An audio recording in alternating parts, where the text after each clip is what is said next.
Na aula de hoje, a gente vai falar sobre a cadeia transportadora de elétrons. E eu quero que você entenda o seguinte: parece que o metabolismo de carboidratos nunca acaba. A gente ainda está em carboidratos. Muitos vídeos voltados para esse assunto. Parece que lipídios não chegam nunca. Eu quero que você entenda o seguinte: uma vez que você aprende o metabolismo do nutriente, você vai usar isso em várias outras matérias. Então, por exemplo, uma vez que você aprende o metabolismo dos carboidratos, quando você for passar para a clínica, quando você estiver estudando doenças, principalmente doenças relacionadas ao metabolismo, não é como se você fosse precisar aprender carboidratos de novo. Você já vai ter toda a base e sempre que você estiver lendo alguma coisa que está relacionada ao metabolismo de carboidratos, seu entendimento vai ser muito mais completo. A mesma coisa vale para os lipídios e para as proteínas. Apesar do metabolismo dos carboidratos ser enorme, uma vez que você aprende, você vai ter uma ferramenta extremamente eficaz para entendimento da fisiologia e da patologia. Então, depois que você aprende, o que eu quero dizer é que depois que você aprende o metabolismo dos carboidratos, sempre que você for ver um artigo ou alguma coisa relacionada ao metabolismo que tiver lá falando sobre afeta a glicólise, nesse ponto da glicólise, afeta o ciclo de Krebs porque danifica as cristas mitocondriais, não sei o que. Sempre que você for ver uma patologia que está relacionada ao metabolismo, seu entendimento vai ser completo. Depois que você aprende a bioquímica, ela se torna uma ferramenta extremamente útil para o entendimento da patologia, da fisiologia, da clínica. Então, no fim de tudo, eu quero dizer que o assunto é grande de carboidratos, mas você só precisa aprender uma vez e depois que você aprender, você vai ter essa ferramenta aí para o entendimento de várias outras matérias mais voltadas para a prática. E hoje a gente está terminando o metabolismo de quebra dos carboidratos. Ainda não termina de fato o metabolismo dos carboidratos porque falta gliconeogênese, glicogeniogênese, glicogenólise, que é a quebra e formação do glicogênio e tal.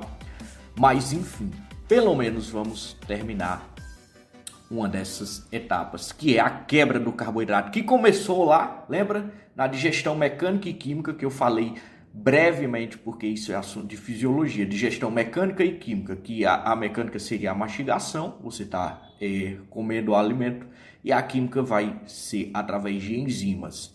O que a gente entrou mesmo em detalhes foi a partir de quando esse alimento ele é digerido até se tornar a glicose.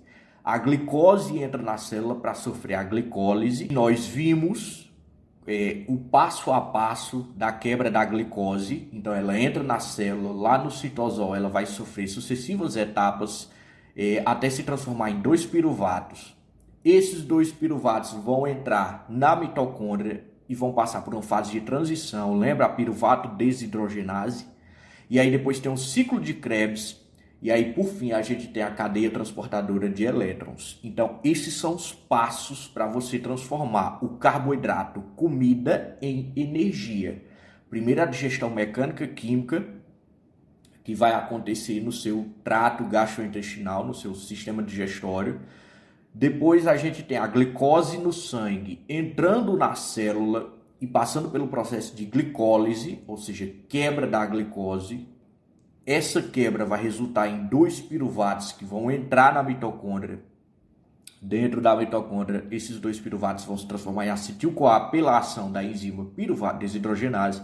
Eu estou passando por cima aqui, tá, galera? Porque isso é só uma revisãozinha. O assunto de hoje é cadeia transportadora de elétrons. Eu estou só revisando a estrada até agora, sabe? Como chegamos até aqui. Então, depois que esses 2 piruvatos entram na mitocôndria, vão passar pela ação da piruvato desidrogenase, se transformar em acetil-CoA, vai para o ciclo de Krebs, tem todas as etapas lá do ciclo de Krebs, foi a nossa aula passada, e ao longo desse caminho foram se formando vários elétrons, na verdade, os elétrons foram pegos pelos transportadores de elétrons. Esses elétrons vão ser levados para a cadeia transportadora, e é lá que vai ocorrer a maior parte da síntese de ATP de todo esse processo do metabolismo de carboidratos, é na cadeia transportadora de elétrons. E a gente vai ver hoje como esse ATP é formado. Então, tudo se encaminha para a cadeia transportadora de elétrons, desde o comecinho lá da glicólise, onde a glicose começou a ser quebrada, até o final do ciclo de Krebs. Tudo está se encaminhando para a gente estar quebrando o carboidrato, pegando esses elétrons da quebra e transportando para a cadeia transportadora de elétrons. A gente está levando esses elétrons para lá. Tudo que aconteceu até agora, o objetivo final é a cadeia transportadora de elétrons. É lá que vai ser gerado o ATP. E esse ATP vai ser a energia para o seu corpo realizar suas diferentes atividades. Pode não ser tão claro assim. Por que o ATP é a energia? Por que a gente precisa tanto de ATP? Para que passar por tudo isso para fazer ATP? Como eu expliquei no ciclo de Krebs, a gente tem todas essas etapas porque o nosso corpo também utiliza os intermediários. Então, os intermediários, os caras que são formados nas diferentes etapas, eles são usados para outras funções no corpo. Além disso, por que a gente precisa do ATP afinal? Quando você quebra o ATP, você tem uma reação exergônica que libera muita energia. Por isso que a vida ela achou essa solução para criar energia. Vamos usar essa molécula chamada ATP, porque quando a gente quebra ela, a gente forma muita energia. Então, a vida precisava de uma forma de gerar energia a partir dos elementos químicos. A forma como ela achou foi, vamos usar essa moléculazinha chamada ATP, porque quando a gente quebra ela, a gente tem uma reação exergônica que libera bastante energia.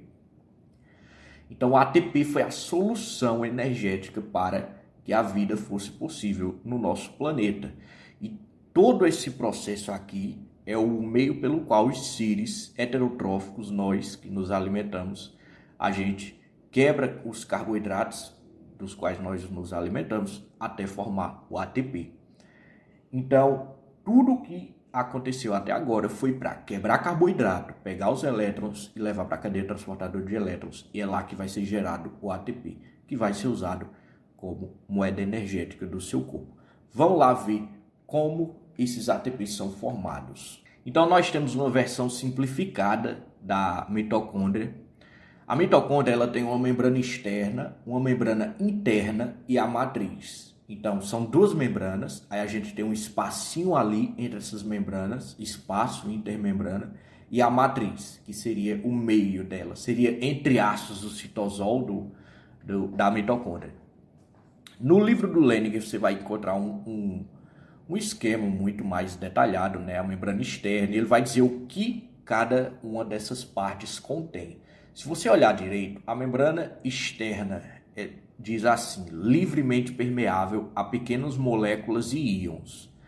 A membrana interna, ela é impermeável à maioria das pequenas moléculas e íons. O que é que isso significa? Que para passar da membrana externa é relativamente fácil, ela é permeável a moléculas e íons. Então, o que vem lá do citosol, coisas que estão no citosol, íons de moléculas, eles conseguem entrar pela membrana externa. Agora, a membrana interna, a maioria das moléculas não consegue entrar, só se tiver transportadores específicos. Por que isso é importante? Porque a mitocôndria ela realiza funções muito específicas para a geração de energia. As moléculas e íons que estão no citosol não podem ficar entrando e alterando as reações da mitocôndria toda hora. Ela precisa trabalhar de forma mais independente. Então, ela é compartimentalizadazinha. A membrana interna ela só vai permitir a passagem do que realmente a mitocôndria quer, através de transportadores específicos. E a gente vai ver um exemplo daqui a pouco. Então, dentro da matriz, que é o meio da mitocôndria, você vai ter a complexo piruvato desidrogenase, que é a enzima da etapa de transição, que a gente viu na aula de ciclo de Krebs, parte 1. As enzimas do ciclo do ácido cítrico, que é o ciclo de Krebs. Então, todas aquelas enzimas estão aí na matriz. As enzimas de beta-oxidação de ácidos graxos são enzimas relacionadas ao metabolismo de lipídios, viu? Que a gente ainda vai ver, mas elas estão aí também. enzimas de oxidação de aminoácidos. Então, tudo que é enzima que cria energia no seu corpo está dentro da mitocôndria.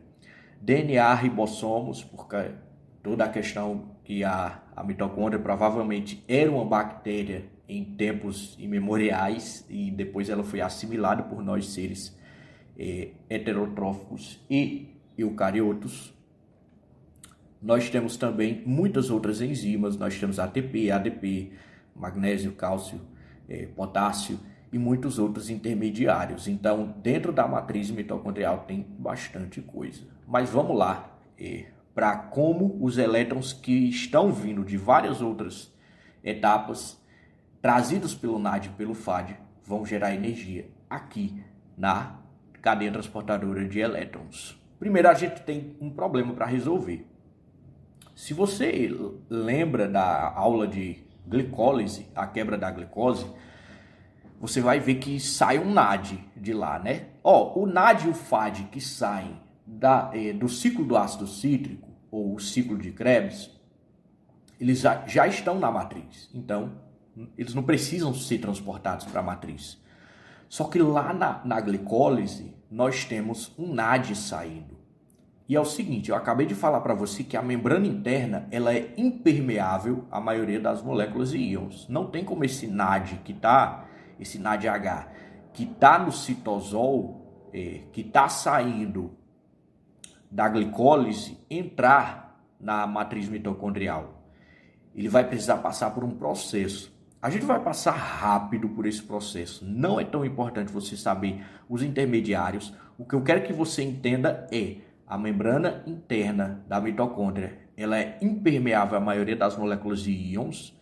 E se alguém quer entrar, tem que ser através de transportadores específicos. E aqui a gente vai entender como o NADH, que está saindo lá da glicólise, vai conseguir chegar nessa matriz.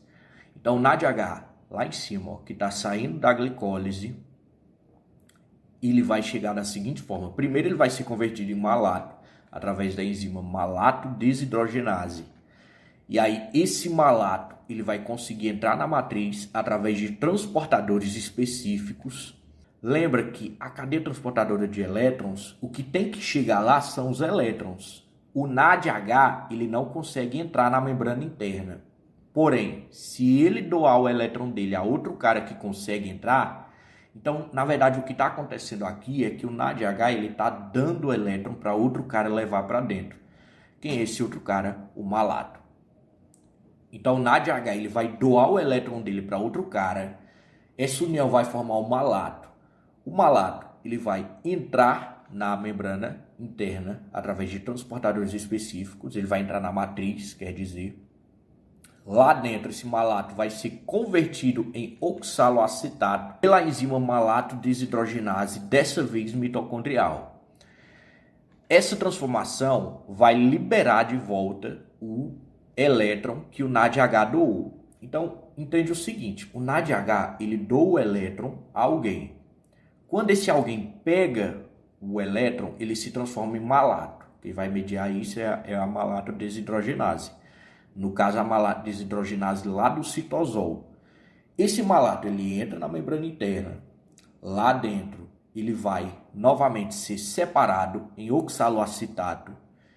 E agora nós temos ali o nosso elétron, tá vendo? O H-. Então, esse elétron ele vai se juntar com o NAD, formando NADH. Então, dessa forma, é como se nós tivéssemos transportado o NADH lá de cima para baixo. Como? A gente transportou o elétron e quando chegou lá dentro, a gente fez esse elétron se juntar com o NAD, se transformando em NADH. Lembra que esses NAD e FAD são transportadores específicos que depois que eles doam o elétron a alguém, eles ficam lá esperando outro elétron. Então, isso explica por que tem um NAD ali esperando. Por que tem um NAD lá embaixo esperando o elétron que o malato está trazendo? Justamente porque esse NAD está lá trabalhando no ciclo de Krebs, na etapa de transição. Ele doa elétron e aí depois ele vira NAD de novo. Aí ele pega elétron, vira NADH. Então ele está lá trabalhando. Então se chegou outro elétron de fora, ele consegue pegar. Então, resumidamente, é assim que o NADH da glicólise ele consegue entrar na matriz mitocondrial. Então, esse oxaloacetato ele não pode ficar ali. Então, ele vai ser convertido em aspartato e alfa-cetoglutarato. Ele vai se juntar com glutamato para formar isso. Quem vai mediar isso é a enzima aspartato aminotransferase. E aí, esses caras eles vão conseguir sair da membrana através de transportadores específicos e vão voltar lá para o citosol na forma de oxaloacetato e glutamato. E assim eles vão poder novamente participar desse transporte de NADH para dentro. Você não precisa memorizar esses passos, sinceramente, não tem muita importância. O que eu quero que você saiba é o seguinte: eu quero que você entenda que a membrana interna ela não é permeável a muitas moléculas e íons e que o NADH, que está lá na fase de glicólise, para ele entrar, ele precisa passar por essa via. Eu quero que você entenda, eu quero que você lembre também desse carinha ali, ó, glutamato. Você vai ver ele bastante em doenças metabólicas. Então, é importante que você tenha ali guardado na memória, mesmo que não seja memorizado mesmo, decorado. Nossa, estudado, aprendi, lembro de cor. Não, mas eu quero que você só mantenha em um canto da sua memória essa via, porque às vezes você está lá lendo uma doença metabólica e diz, o glutamato durante a via de transporte malato-aspartato, não sei o quê, e aí você, nesse momento que você estiver lendo essa doença metabólica, você vai lembrar disso aqui. Lembrei, isso aí acontece quando o NADH da glicólise ele vai entrar na matriz mitocondrial, porque tem uma via específica para isso, porque a membrana não é permeável. É a via malato-aspartato, e aí não sei o que e tal. Só quero que você lembre vagamente disso. É uma coisa que você tem que lembrar vagamente. Isso aqui ainda não é a parte mesmo importante da cadeia transportadora de elétrons, mas tinha que citar. Vamos lá para a cadeia transportadora de elétrons. E aí está o nosso esquema simplificado. Esses quadrados aí que você está vendo, esses retângulos, eles são representações dos complexos enzimáticos que vão participar da cadeia transportadora de elétrons. E vai ser tudo em ordem, bonitinho. Então, lembra. Primeiro eu quero que você lembre do fundamento, porque lembrando do fundamento vai ser muito mais fácil você assimilar tudo. O fundamento é as etapas de quebra da glicose. Elas servem para pegar os elétrons do carboidrato e levar para a cadeia transportadora de elétrons. Quando chegar lá, de alguma forma, esses elétrons vão ser usados para a formação de energia, formando então o ATP. Então é agora que a gente vai ver como esses elétrons que foram trazidos das outras etapas vão formar o ATP. Basicamente é o seguinte, eles vão passar por essa cadeia e ao longo dessa cadeia a passagem deles vai gerar uma energia, vou explicar como é que essa energia é gerada, e essa energia vai ser usada para rodar um complexo enzimático, é literalmente rodar, é giratório. Essa energia vai ser usada para rodar um complexo enzimático que vai gerar o ATP. Então, os elétrons passam por aqui, essa energia da passagem deles vai ser armazenada e usada para fazer uma enzima funcionar, e essa enzima vai ser a ATP sintase, que é a enzima que forma o ATP. Então, olha como a vida achou uma solução para criar energia. Na verdade, para quebrar carboidrato e gerar energia, que é o ATP. Olha que solução massa. Tá passando elétrons por essa cadeia e a energia da passagem de elétrons está sendo usada para rodar uma enzima que vai formar o ATP. Olha que solução foda. Mas enfim, vamos lá ver como é que isso acontece em detalhes. O primeiro cara por quem os elétrons passam é o complexo enzimático 1. Tem um nome para isso, enzima, citocromo, alguma coisa. Não é importante você saber. Complexo enzimático 1, tá bom. Complexo enzimático 1. Quem vai chegar lá são os NADHs. Os NADHs, quando eles chegam no complexo enzimático 1, eles vão doar o elétron deles, se transformando em NAD+. Como eu disse para vocês quase agora, esses NADs e FADs, eles são transportadores de elétrons. Depois que eles pegam o elétron e levam para onde tem que levar, eles se transformam novamente em NAD e FAD para serem usados novamente, para reiniciarem o ciclo deles. Então, no complexo enzimático 1, os NADHs vão chegar e vão doar os elétrons que eles estão carregando. Quem vai pegar esses elétrons é uma flavina, se transformando em FMNH2. Na verdade, olha aí, esses complexos enzimáticos, eles têm uma estrutura toda feita para receber elétrons. Então, não é só FMN que vai pegar esses elétrons, não é só flavina. Na verdade, tem toda uma estrutura ali com ferro, enxofre. Eu falei para vocês lá na aula de hemoglobina que às vezes o nosso corpo ele utiliza elementos específicos, metais, para carregar elétrons, para fazer alguma coisa. Então, da mesma forma que a hemoglobina tem o grupo M, que é usado para carregar o oxigênio, aqui nesses complexos enzimáticos a gente vai ter vários centros férricos, ferro, enxofre, para você conseguir carregar esses elétrons. Eles deixam esses elementos lá de forma que você consegue passar os elétrons por ele. É toda uma estrutura que é mais parte da química, né? Essa camada de complexidade mais voltada para a química, você não precisa chegar até lá, porque o seu negócio é bioquímica. Você quer entender as biomoléculas e não as forças químicas envolvidas. Assim como você não quer também saber as forças físicas. Mas vamos estudar esse processo mais a fundo aqui, vamos ver como os quarks e os nêutrons interagem. Não, você não quer chegar nessa camada de complexidade. A gente só fica aqui nessa camada bioquímica, a gente não passa para a próxima. Então, complexo enzimático 1, o que você precisa saber é, ele recebe os elétrons do NADH, que se transforma em NAD. Esses elétrons, eles vão passar para uma flavina. Como eu disse, na verdade tem vários processos ali, tem centros férricos, esses elétrons são passados por várias estruturas químicas, mas o que você tem que saber é que os elétrons eles estão aí no complexo enzimático 1. Esses elétrons eles não vão ficar no complexo, porque como eu disse, o objetivo aqui é ficar passando o elétron por toda a cadeia e usar a energia para gerar ATP.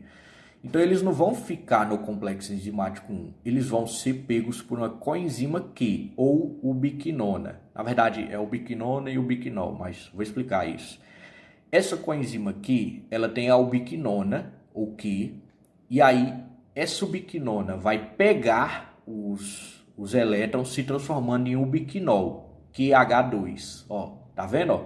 Sempre vai acompanhando os Hs, para você saber para onde é que os elétrons estão indo. Então, NADH chegou, deu seus elétrons ao complexo enzimático 1 e se transformou em NAD. Esses elétrons foram para uma flavina, que se transformou de FMN para FMNH2. Esses elétrons agora vão ser pegos pela coenzima Q, que vai se transformar de Q para QH2. E quer dizer que agora eles vão passar para o complexo enzimático 2? Não. Calma. Esse complexo enzimático 2 ele vai trabalhar de forma independente. Quem vai chegar lá é o succinato. E de onde está saindo esse succinato? Lá do ciclo de Krebs. Tá vendo? Ó? Tá vendo o succinato que vai se transformar em fumarato através da enzima succinato desidrogenase? É o que está acontecendo aqui. Então, o succinato vai chegar um succinato e o FAD-AH2 que vai ser convertido em fumarato, e nesse processo os elétrons vão ser doados para o complexo enzimático 2. O que eu quero que você saiba é que o NADH no complexo enzimático 1, ele doou os elétrons e depois passou para a coenzima Q. Aqui no complexo 2, é outro cara que está doando mais elétrons para o complexo 2. Nesse caso, é essa reação succinato se transformando em fumarato, que vai passar elétrons para o complexo 2 e esses elétrons vão ser pegos novamente por outra flavina. E novamente eu ressalto, tem várias estruturas nesse complexo 2. Centro férrico de enxofre, que vai passar elétron lá pela estrutura química, você não precisa saber isso em detalhes, mas o que eu quero que você entenda é que aqui no complexo 2 nós temos succinato e FADH2 participando da passagem de elétrons. O succinato vai se transformar em fumarato e os elétrons vão ser passados para uma flavina. Agora, lembra da coenzima Q, que a gente acabou de ver que ela pega os elétrons depois que o complexo enzimático 1 pega, do NAD? Beleza. A coenzima Q também vai entrar aqui no meio, ó. Ela vai pegar esses elétrons do complexo 2. Então, o complexo 2, os elétrons que estão passando ali vão ser pegos pela coenzima Q, que vai acontecer exatamente a mesma coisa. O biquinona vai se transformar em ubiquinol, ou seja, Q vai pegar os elétrons e vai se transformar em QH2. Então, tudo é sobre passagem de elétrons, galera. Se você for com esse raciocínio, você vai pegar isso aqui. Então, NADH está doando elétrons e se transformando em NAD e passando esses elétrons para o complexo 1. A coenzima Q vem e pega os elétrons do complexo 1. Succinato e FADH está pegando os elétrons e doando para o complexo 2. E o succinato está sendo convertido em fumarato. Esses elétrons que estão no complexo 2 vão ser novamente pegos pela coenzima Q. Esses elétrons que a coenzima Q pegou, tanto do complexo enzimático 1... e por que a coenzima Q ela consegue pegar elétrons tanto do complexo 1 quanto do 2? Ela é bastante lipossolúvel. Como ela é lipossolúvel, ela consegue se movimentar ali na membrana interna, no meio da membrana interna. Mas enfim, voltando aqui. Essa coenzima aqui, depois que ela pega os elétrons tanto do complexo 1 quanto do complexo 2, ela vai passar para o complexo 3. Quando ela passa esses elétrons, e novamente tem o centro férrico, eu quero que... como é que funciona essa passagem dos elétrons pelo centro férrico que eu estou falando aqui por cima? Existe um complexo lá que tem um ferro. Esse ferro, ele é bom em pegar os elétrons momentaneamente. Então, o que é que acontece? A coenzima Q ela vai passar esses elétrons por esses centros férricos. Quando ela passa, o ferro ele é reduzido de Fe3+ para Fe2+. E aí você vai ter essa passagem dos elétrons por essas estruturas químicas. Não é só um centro férrico, viu? Lá no livro do Lehninger você vai ver em detalhes, tem vários. Como eu disse, é uma camada de complexidade mais voltada para químicos, você não precisa saber. Mas enfim, essa coenzima Q ela vai passar os elétrons para o complexo enzimático 3 novamente, como eu disse, são várias estruturas lá prontas para receberem elétrons. E quando ela passa, ela se transforma de novo em coenzima Q, ou ubiquinona. Então, é o biquinol, QH2, o biquinol. Quando passa os elétrons, ela se transforma novamente em Q, ou seja, ubiquinona. Ela fica disponível novamente para ajudar na próxima passagem de elétrons. Mas enfim, os elétrons agora estão no complexo enzimático 3. É só você acompanhar onde é que os elétrons estão. Os elétrons agora estão no complexo enzimático 3. Eles vão passar para o complexo enzimático 4. Na verdade, o complexo enzimático 3 tem várias subunidades, e aí depois tem a citocromo C. Mas enfim, galera, passa do complexo enzimático 3 e todas as suas subunidades para o complexo enzimático 4. Esse complexo enzimático 4 vai mediar a passagem dos elétrons para o aceptor final, que é o oxigênio. Opa, então é por isso que você precisa de oxigênio. Vamos lá. Por que a gente respira oxigênio? Lá no ciclo de Krebs, tanto no ciclo de Krebs quanto lá na piruvato-desidrogenase, a gente viu que está saindo gás carbono. Quer dizer, não está saindo gás carbono, né? Está saindo CO2 da reação. Então eu falei para vocês, É por isso que você expira carbono, gás carbono. Por quê? Porque está saindo da reação do ciclo de Krebs. E esse CO2 que está saindo, ele precisa ser exaurido do seu corpo. Ele vai sair através da sua respiração. Mas por que é que você respira oxigênio, Pedro? Por que é que você respira oxigênio? Vamos lá. Quando você deixa esses radicais livres, tem algumas substâncias que elas são tóxicas para o nosso corpo, quando elas são acumuladas. Uma delas é justamente radicais livres, íons livres de H+. Então, esses elétrons, eles não podem ficar soltos no meio do nosso corpo, senão eles iam acabar atrapalhando as propriedades físico-químicas da célula e ela poderia ter seu funcionamento alterado. Não pode ter, inclusive, é um fator cancerígeno e de envelhecimento. Não pode ter radical livre no seu corpo, quer dizer, não pode ter em excesso, né? Então tem que ter alguém no final de tudo isso para pegar os elétrons. E quem é que vai pegar? O oxigênio que você respira. É por isso que, se você não tem oxigênio, em situações onde a célula não tem oxigênio, ela não pode seguir esse caminho. Como é que ela vai seguir esse caminho se não tem o cara no final para pegar os elétrons? Então é por isso que lá atrás a gente viu que em condições anaeróbicas, ou seja, na ausência de oxigênio, a geração de energia, ela segue outro caminho. A fermentação láctica, que é como se a glicose, após ela ser quebrada em piruvato, como a célula, ela percebe, entre aspas, que não tem oxigênio no final para receber os elétrons, ela diz, opa, o cara que recebe os elétrons, ele não está lá no final, esperando. Eu não posso seguir esse caminho do ciclo de Krebs, da cadeia transportadora, eu tenho que seguir um caminho alternativo. Seria a fermentação láctica. Então, o que vai acontecer aqui é que o complexo enzimático 4, ele vai passar esses elétrons para o oxigênio. Quando ele passa, lembra, você tem H se juntando com O, então você vai ter H2O, você vai ter a formação de água. Beleza. Professor, você explicou como é que os elétrons passam. Beleza. Passa para o complexo 1, aí vem a coenzima Q e pega esses elétrons. Aí, lá no complexo 2, ele recebe mais elétrons, succinato e FAD. Aí a coenzima Q pega de novo, passa para o 3, passa para o 4, e o 4 passa para o oxigênio e tem a formação de água. E aí os elétrons passaram. Beleza. Mas e a energia que você falou que gera? Cadê essa energia? Eu não estou vendo energia nenhuma, é só a passagem mesmo. Como é que essa passagem de elétrons gera energia? Vamos lá.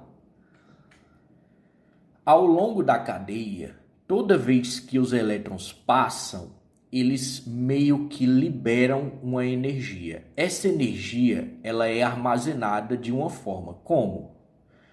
Em alguns pontos específicos da cadeia transportadora de elétrons, a energia da passagem dos elétrons, ela contribui para outro processo, que é a passagem de prótons para o espaço intermembrana.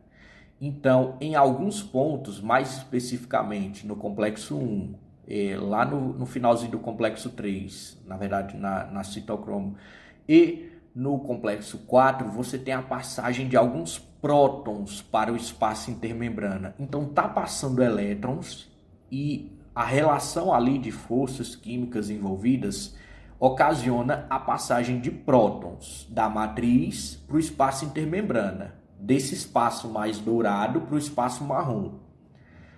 Esses prótons, eles ficam ali acumulados em uma forma de energia potencial. Então, a energia gerada na passagem de elétrons é uma energia potencial através do acúmulo de prótons no espaço intermembrana.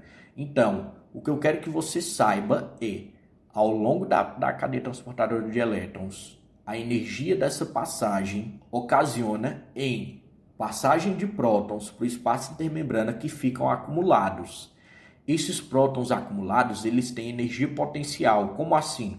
Se eu tenho muitos prótons acumulados no espaço intermembrana, eles querem passar para o outro lado. Isso é uma relação de concentração que você estuda em química básica. Quando você tem um meio muito concentrado e um meio menos concentrado, a tendência é que as moléculas elas passem para o meio menos concentrado. Só que a membrana ela é impermeável, lembra? Ela é impermeável à maioria dos íons e moléculas. Só dá para passar através de transportadores específicos. Então, olha aí, ao longo da passagem dos elétrons, você tem o acúmulo de prótons no espaço intermembrana. Só que esses prótons, eles não conseguem mais voltar. Eles querem entre aspas, né? Então, esses prótons, eles querem voltar para a matriz, entre aspas, né? Querem. É como se o acúmulo de prótons no espaço intermembrana gerasse um potencial, uma energia potencial, e essa energia potencial está relacionada à diferença de concentração. Esses prótons, eles querem voltar para a matriz, mas eles não conseguem porque a membrana interna ela é impermeável. Ó, tá vendo a importância lá de ter explicado aquela partezinha onde as moléculas não conseguem passar? Então, e como é que eles voltam? A mitocôndria ela vai aproveitar essa energia potencial dos prótons para gerar ATP. E ela vai fazer isso através da ATP sintase. Vai ser essa enzima que está ali, esse complexo enzimático que está ali no final da cadeia transportadora. Essa ATP sintase, ela basicamente funciona assim. Ela vai abrir um canal onde os prótons vão passar. Essa passagem de prótons que tem uma energia potencial guardada, ela vai liberar essa energia e essa energia vai ser usada para girar um rotor que vai mediar a transformação de ADP em ATP. Como assim? Basicamente o que está acontecendo é, os prótons estão acumulados, eles estão lá, querendo voltar. A ATP sintase vai abrir a porta para eles passarem. Enquanto eles passam, a energia vai ser usada para girar um motor, vamos dizer assim, dessa forma fica bem mais simples de entender, vai ser usada para girar um motor para gerar ATP. Então, os prótons, eles vão passar, nós temos aí uma subunidade F0 e uma subunidade F1. Tem várias partes, viu? Essa ATP sintetase tem várias partes lá, mas você não precisa decorar o nome delas. O que você tem que entender é que essa passagem de prótons, ela vai gerar a energia necessária para que o ATP ele seja feito. Então, e como é que ele vai ser feito? Lembra que ATP é adenosina trifosfato. A gente consegue formar ATP unindo um fosfato ao ADP, adenosina difosfato. Então, você vai ter lá vários ADPs, adenosina difosfato, e vários fosfatos. Quando os prótons eles passam, eles vão dar a energia necessária para que a ATP sintase ela pegue esse ADP, junte com o fosfato e forme ATP. O ATP então vai ser a energia para o nosso metabolismo, porque, lembrando, quando você quebra ATP, você tem uma reação exergônica que libera bastante energia, que pode ser usada pelo nosso corpo. Então, basicamente é isso. Em resumo, o que está acontecendo na cadeia transportadora de elétrons? Elétrons estão passando por vários complexos enzimáticos. Essa passagem gera uma energia potencial, que é prótons se acumulando no espaço intermembrana. Esses prótons eles querem voltar. Quem vai abrir a porta para eles voltarem é a ATP sintase. E enquanto esses prótons passam, a ATP sintase vai usar essa energia para gerar ATP, unindo ADP a fosfato. Então, basicamente, é assim que o nosso corpo gera energia do alimento, do carboidrato.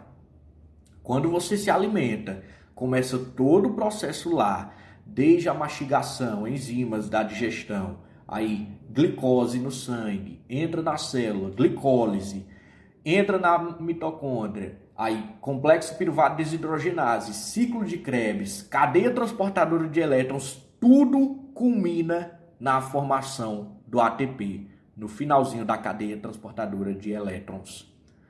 Mesmo que você esteja obtendo energia de outras fontes, como por exemplo gorduras ou proteínas, caso o seu corpo esteja por algum motivo usando proteína para energia, não é o ideal, mas vamos supor isso.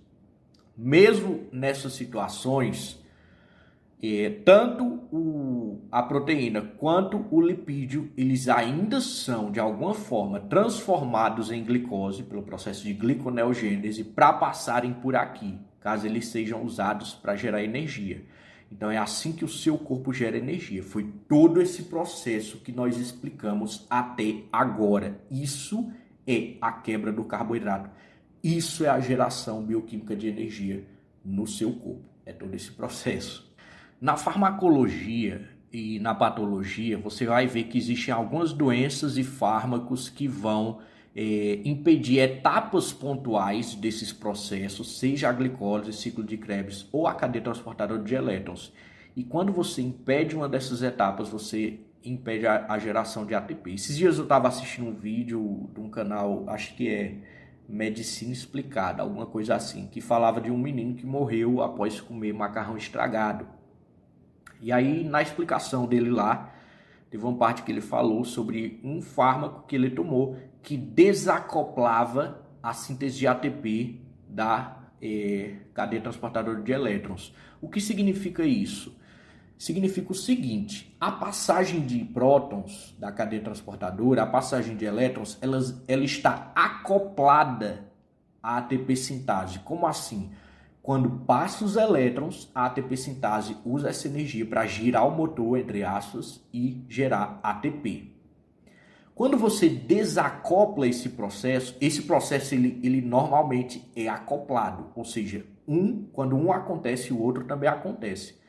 Quando você desacopla, significa que vai estar passando prótons, mas o ATP não está sendo gerado. É isso que significa. Mas esses efeitos são para você aprender em outras matérias, como fisiologia, na clínica mesmo, na farmacologia.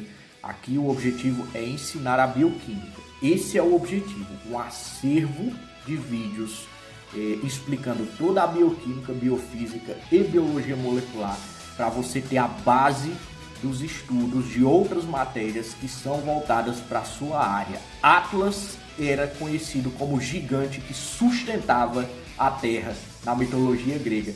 E esse canal aqui, Atlas, ele é aquilo que vai sustentar os seus conhecimentos na sua área específica. A gente vai criar esse acervo de vídeos das matérias do ciclo básico, que são as matérias que sustentam o conhecimento clínico. Beleza? No livro do Leninger, a cadeia transportadora de elétrons vai da página 731 até a 761.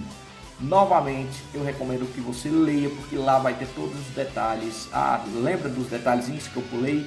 E aí você vai ter um entendimento melhor, você vai melhorar seu léxico, sua leitura de material acadêmico vai melhorar também, isso vai ajudar quando você for fazer seu TCC e tal, enfim.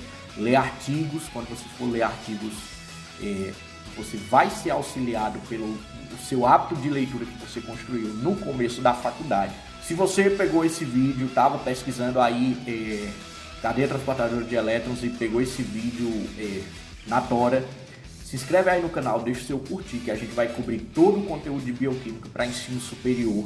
Depois a gente vai para a biofísica, biologia molecular, vai ser um acervo, um verdadeiro acervo de vídeos. Mas esse conteúdo aqui geralmente você encontra pago em plataformas como esqueci o nome, Hotmart, né? Você encontra os cursos lá da Hotmart, bioquímica, não sei o que. Já até fiz alguns. Então, a gente vai cobrir todos esses conteúdos, vai ser um verdadeiro acervo das matérias do ciclo básico para todo mundo que quer entender a fundo, que entende a importância dessas matérias e quer compreender elas, porque isso vai ajudar na clínica. Bons estudos e até a próxima!